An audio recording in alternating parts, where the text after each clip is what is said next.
Obrigada, Patrícia. Vamos seguir agora com o professor Humberto Cunha, que lidera o Grupo de Estudos e Pesquisas em Direitos Culturais da Unifor. Senhoras e senhores, muito boa tarde. É um grande prazer estar aqui. Faço minhas homenagens a todas as pessoas, mencionando os nomes da nossa presidente de mesa, Luciana Modé, e a plateia e as pessoas que estão em casa. Menciono o nome da Lia Calabria, a quem parabenizo em nome extensível a toda a Casa Rui Barbosa pela conquista da cátedra da Unesco, tão importante, tão credenciadora, e em face disso reside a honra de um grupo de estudos e pesquisas em direitos culturais estar aqui. Devo dizer que tenho uns slides, mas vou pedir ao rapaz que não mostre os slides, porque eles têm cenas tão fortes, tão picantes, que eu pedi até essa moça tão novinha que se retire, porque são fortíssimas, né? Quem for puritano também não deve ficar, tá bom? Então, gente, é uma grande honra, repito, falar para vocês aqui da perspectiva do Grupo de Estudos e Pesquisas em Direitos Culturais nessa mesa sobre redes e observatórios. De redes, cearenses entendem, talvez só os baianos vençam da gente, né? Nesse sentido. De observatório, aí a gente já tem alguma complicação, porque a gente anda de olho nos observatórios, mas essas duas coisas nós vamos tentar desenvolver aqui para saber como é que nós podemos, ou funcionamos, ou pretendemos funcionar, porque a gente compreendeu esse convite como uma abertura de porta para a possibilidade de estabelecermos redes, então contaremos essas nossas experiências, né? Então, nessa mesa que fala sobre experiências, eu diria que a maior experiência do grupo é farrear, conforme vocês veem aí, né? E essa farra que a gente fez é uma farra de homenagem, porque é na casa de um coleguinha literato do Rui Barbosa, Casa José de Alencar, onde tem um grande restaurante e uma grande homenagem ao José de Alencar, exatamente um cearense que se destacou aqui no Rio de Janeiro. Chegou, inclusive, a ministro da Justiça na época do Império. Essa foto aí, ela representa bem... Não filme, viu? Essa foto aí, ela representa bem o Grupo de Direitos Culturais. Tem várias pessoas dele e várias pessoas próximas dele que participam dos eventos que a gente faz. Nesse instante aí, a gente estava celebrando no meio de um encontro internacional de direitos culturais que anualmente a gente promove, do qual eu falarei um pouco mais adiante. Mas devo falar que esse grupo de estudos e pesquisas em direitos culturais, ele é ele pertence ao programa de pós-graduação em Direito Constitucional da Universidade de Fortaleza. Ontem, alguém falando aqui da PUC, foi da USP, disse, dispensa apresentações. Essa não é a realidade das faculdades do Norte e Nordeste, que precisam de muitas apresentações, né? E, nesse caso, eu tenho que dizer que esse programa de pós-graduação em Direito Constitucional da Universidade de Fortaleza, ao qual o grupo se vincula, obteve, na recente avaliação da CAPES, a nota 6, de uma possibilidade que vai até 7, sendo que, no Brasil, em Direito, não tem nenhuma com 7. Portanto, nós estamos, esse programa da Universidade de Fortaleza está entre os 8 programas com nota 6 no Brasil. Isso é muito importante, porque, por exemplo, quando a gente estava com nota 5 e a gente ia fazer mestrados interinstitucionais no Norte e no Nordeste, aí o pessoal preferia do Sul, mesmo que a nota tivesse um pouco mais baixa, por causa do colonialismo interno, né? Então, é uma problemática e faço questão, portanto, de de dar essas credenciais. Esse grupo de estudos e pesquisas em direitos culturais, ele tem um histórico já longo em termos de vida, né? Ele começa no ano de 2004, a partir de uma demanda dos alunos. Os alunos fizeram uma semana jurídica que queriam algo diferente, semana jurídica Direito, Arte e Cultura. E o que eles queriam, de fato, era botar os juízes para cantar, os promotores para recitar poesia, esse tipo de coisa, né? E me chamaram para ser o coordenador pedagógico, porque eu havia lançado, no ano de 2000, um livro chamado Direitos Culturais como Direitos Fundamentais. Ou seja, eles tinham uma ideia e a gente foi afinando nossas ideias. Tem proximidades, mas o estudo jurídico é outra coisa. O resultado foi muito bom dessa semana, gerou isso e gerou vários desdobramentos. Um desses desdobramentos, que não foram imediatamente no instante seguinte, mas, por exemplo, 3 anos depois, 2007, nós construímos uma disciplina de direitos culturais. Na época a gente pesquisou bastante, não existia nenhuma no Brasil com uma unidade específica dos direitos culturais, como a gente imagina que deu nessa disciplina criada no ano de 2007, uma versão para a graduação e outra versão para o mestrado e o doutorado. Essa foto aí é meio fake, porque é de uma turma na qual dei só um tópico lá no Sesc São Paulo, mas como o pessoal estava com os braços levantados, achei interessante botar aí, né? Para mostrar o lado carnavalesco do imaginário, né? Porque às vezes tem umas coisas bem chatas no estudo dos direitos culturais.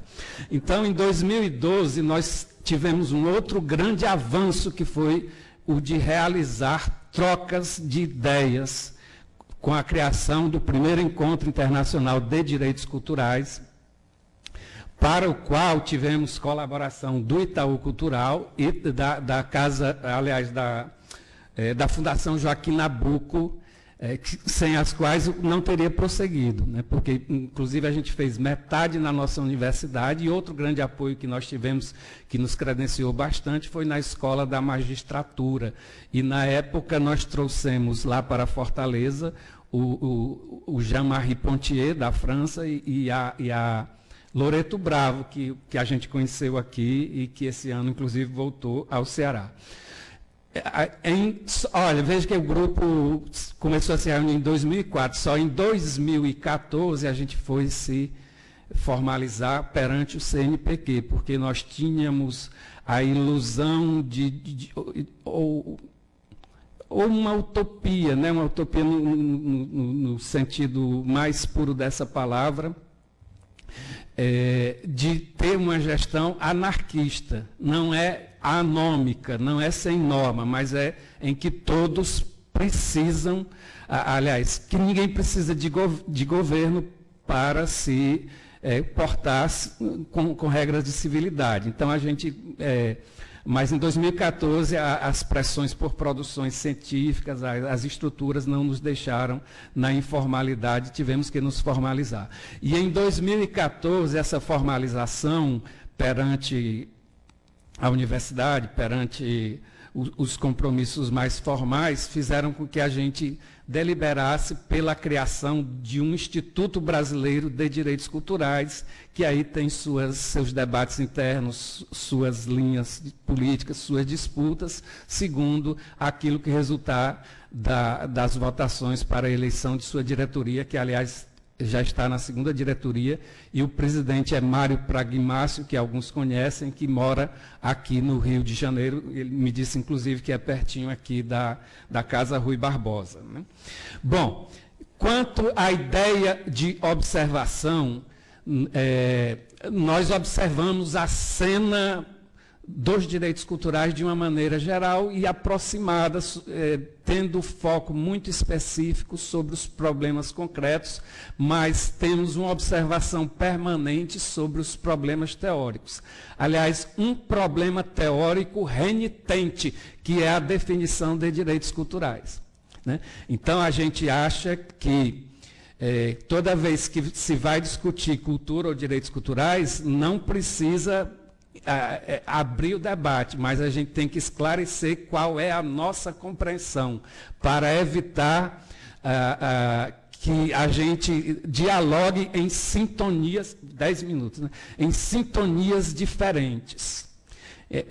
A multiplicidade de definições de cultura e de direitos culturais faz com que a gente estabeleça, não sei se eu vou dizer algo preconceituoso, né, o chamado diálogo de surdos. Né? Um diz uma coisa e outro escuta outra. Portanto, a gente tem que colocar na pauta o que é que a gente entende. E a gente não pode ter esse medo, que é um medo renitente, conforme vocês vão ver aqui.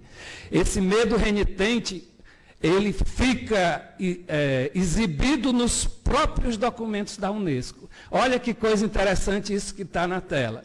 O plano de ação que vem anexado à Declaração sobre a Diversidade Cultural diz que os Estados-membros se comprometem a avançar na compreensão e esclarecimento do conteúdo de direitos culturais. Ou seja, faz uma declaração sobre direitos culturais e diz que vai compreender o que são direitos culturais. É algo incompreensível, né? Parece que eu estou contando piada, né? Eu gosto disso, mas isso aqui é só uma... Ou então, eu não entendo, né? Dessas coisas, pode ser que... Outra situação absolutamente curiosa, no número 11 do Observatório Itaú Cultural, foi uma entrevista que o Teixeira Coelho fez com a Fárida Charid, né? Na época a observadora independente da ONU para os direitos culturais. Ele perguntou: como é que você identifica dentre os direitos humanos quais são os direitos culturais e como você os define? Aí ela disse assim, ó: durante meu mandato, pretendo definir melhor o teor dos direitos culturais de forma preliminar. Ou seja, em 2011, 10 anos depois, e me parece que depois dos 2 mandatos dela, não. E é uma falácia ficar dizendo, não é mais bonitinho ficar dizendo, é muito complexo, a gente tem que se enfrentar, tem que dar a mão à palmatória, tem que entrar no ringue. Se a gente o erro é o grande professor, né? A gente precisa testar isso. E os direitos culturais, eles não são esses novinhos que a gente imagina. Se a gente pensar na Constituição Mexicana de 5 de fevereiro de 1917, que é a primeira que o pessoal diz que foi a introdutora dos direitos culturais, já tem 100 anos. E a gente ainda não sabe. E um documento oficial diz que não sabemos, né? E aí a gente entra nessa briga. Esse ator muito famoso que está aí no Teatro de Dionísio, tem uma proposta bem interessante. Eu estou tão bonito que vocês não notaram que sou eu, né? Aí no Teatro de Dionísio, lá em Atenas, né?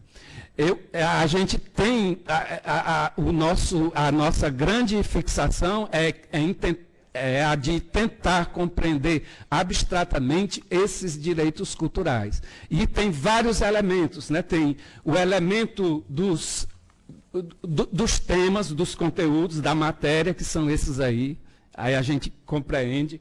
Tem mas isso não basta, tem os elementos da axiologia e os elementos da teleologia, que aí precisaria de aulas para a gente debater isso aí, não dá tempo aqui. Mas o que eu quero dizer é o seguinte, é que a gente enfrenta, está certo ou está errado, digam, né, os interlocutores, mas a gente enfrenta essa situação. E a gente enfrenta, né, sobretudo institucionalmente, na disciplina que a gente ministra de direitos culturais, sobretudo no programa de pós-graduação em Direito Constitucional, que é uma disciplina estruturada em 45 horas, com possibilidades de receber os interessados, seja por troca acadêmica, seja de diversas formas. A gente tem a possibilidade de estabelecer convênios. Daqui a pouco vocês vão ver que a gente está muito aberto a isso, né? Que tem essas dimensões aí. O que está de vermelho é o... Quantos minutos? 5, é?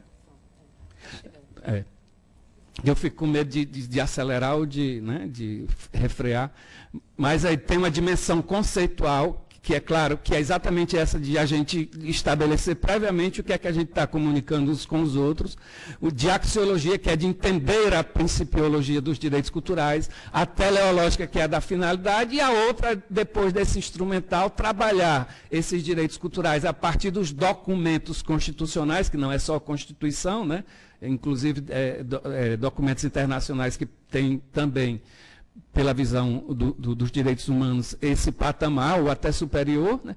E a da legislação infraconstitucional também. Para que vocês percebam o resultado disso, eu vou colocar aqui temas que foram trabalhados já como teses e dissertações que, se despertar algum interesse em vocês, podem encontrar no site da Universidade de Fortaleza. Isso vai ser bem rápido, né? Então, aí, essas ilustrações são de livros que foram publicados, né? Então, ações afirmativas não são os títulos, né? São temas que podem ou não coincidir com os títulos. Ações afirmativas no campo cultural, liberdade de expressão artística, direito autoral, no caso ainda da obra psicografada, um trabalho muito interessante, diversidade cultural como antídoto ao discurso do ódio, parceria público-privada na área cultural, direitos culturais no âmbito dos direitos humanos, licitação de bens e serviços culturais, a família como instituição cultural, federalismo cultural, Sistema Nacional de Cultura, gestão coletiva de direitos autorais, Fundo Nacional da Cultura, a função social da propriedade intelectual, né? E tudo isso, como eu disse, está disponível no site da Unifor. Mas o grupo tem seu próprio site. Esse aí é um print screen do site que mostra uma panorâmica de algumas atividades que nós fazemos. Geralmente a gente diz assim, se você colocar a expressão direitos culturais num buscador, muito provavelmente a primeira oferta vai ser para esse site aí, né? Então, aí, por que costuma ser isso? Porque ele tem quase 8.000 páginas de conteúdo resultante dos encontros internacionais de direitos culturais, dos quais 3 cartazes estão aí, né? E outras atividades que a gente desenvolve, e até convites que o pessoal recebe, ou então oferta que o pessoal faz para que a gente publique nesse site teses e dissertações, ou até monografias, e aprovando, aí a gente publica, e tem também esse canal que a gente pode se integrar ao canal que foi proposto aqui. Temos também um canal do YouTube, muito acessado, com muitas palestras de qualidade. Para vocês estão reconhecendo aí o Albino, né? Tá aí no meio, eu botei só para, que eu sabia que ele estava aqui, mas o desgraçado saiu. A liderança saiu, coxinha, né? Esse outro aí é o Paulo Miguel, que está do lado dele, né, e um cartaz. Foi uma entrevista com jornalistas lá. Mas tem, assim, sei lá, 30.000 minutos de visualização, vocês podem ver, caso queiram, né? Então, redes de observatórios, nós somos muito amigáveis a isso. A gente nasceu inspirados por redes, tenta manter as conexões com redes, né? Vejam aí, estão reconhecendo essa rede aí? É a rede de pesquisadores em políticas culturais. Esse foi um dos encontros de direitos culturais que a gente fez um encontro da rede. Infelizmente, Alexandre e Lia não estiveram presentes nesse encontro. O Alexandre estava bichado do pé, né? Pisou numa estrela do mar, aí... Mas ele participou por Skype, né? Exatamente. Então, esse é um grupo de inspiração, um grupo para o qual nós fizemos alguns convites, alguns não puderam ser aceitos, outros são, frequentemente, a gente costuma levar o pessoal da rede para lá. Isso aqui é um conjunto de webconferências que nós fizemos com o pessoal da Universidade Federal de Goiás.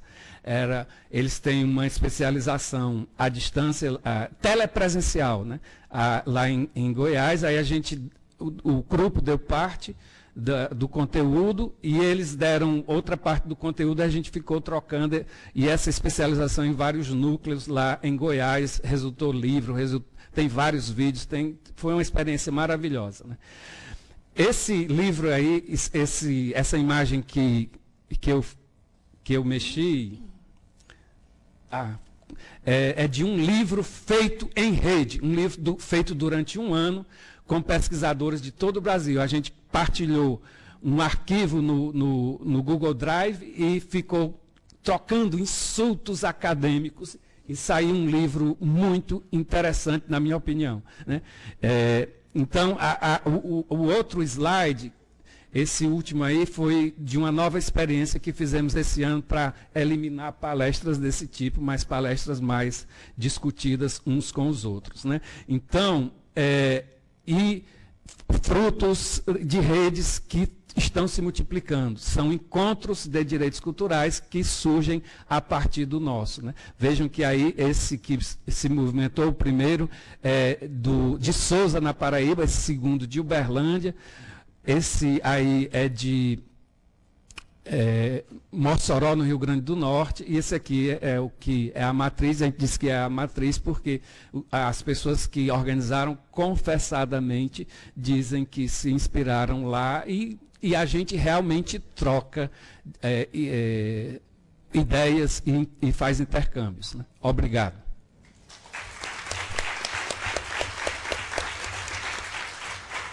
Era mentira, viu?